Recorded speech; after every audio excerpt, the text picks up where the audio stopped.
Tariki ya mbere z'ukwezi kwa karindwi mu mwaka w'1962 u Rwanda rwabonye ubwigenge rubukuye ku gihugu cy'Ububiligi. Nk'igihugu cyari kibonye ubwigenge, byari ngombwa ko kigira ibirango bigaragaza repubulika yigenga. Rwanda Nziza ni indirimbo ibariza igihugu cy'u Rwanda, ikaba ikirango kigaragaza ubwigenge ndetse n'ubusugire bw'u Rwanda. Buri munyarwanda agomba kuba azi kuririmba indirimbo ibariza igihugu cy'u Rwanda, Rwanda Nziza, ndetse akanamenya n'ubutumwa bukubiyemo. Ntekereza ko nta munyarwanda utagira amatsiko yo kumenya amavu n'amavuko yayo. Ese indirimbo yanditswe nande? Ninde washyize ku manota y'umuziki? Ngiyi ngingo tugiye kuvugaho muri kino cyegeranyo. Nk'ibisanzwe, iyi ni Radio Icyizere. Nge nitwa Innocent Bimenyimana.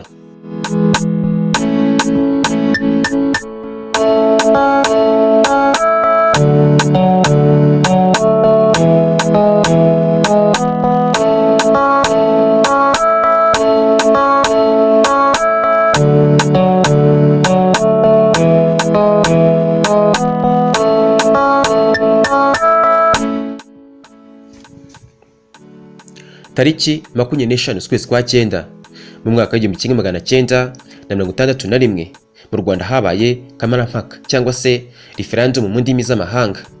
Iyo kamarampaka yagombaga kwanzura niba u Rwanda rugomba kuyoborwa n'umwami cyangwa se bihinduka rukayoborwa na repubulika. Repubulika yaje kwegukana amajwi menshi ihita ifata ubutegetsi. Bwari buyobowe na Kayibanda nka minisitiri w'intebe. Ubwo ibaye repubulika ya mbere yari ibaye mu Rwanda nyuma y'ubwami. Repubulika ya kabiri yayobowe na Major General Juvenal Habyarimana kuri coup d'etat yaramaze gukorera Kayibanda.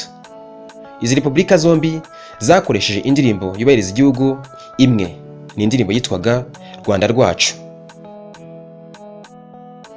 Muti Rwanda Nziza yaje ite? Rwanda Nziza yaje nyuma yuko ingabo za RPF zibohoye u Rwanda. Ni indirimbo yanditswe n'umugororwa wagororerwaga muri gereza ya Karubanda yitwa Faustin Murigo. Amajwi yayo yakozwe na Kapiteni Jean Bosco Hashakimana. Mbashimiye ko mukomeje gukurikira ibiganiro bya Radio Icyizere by'umwihariko kino kiganiro My Saturday. Nge nitwa Innocent Bimenyimana.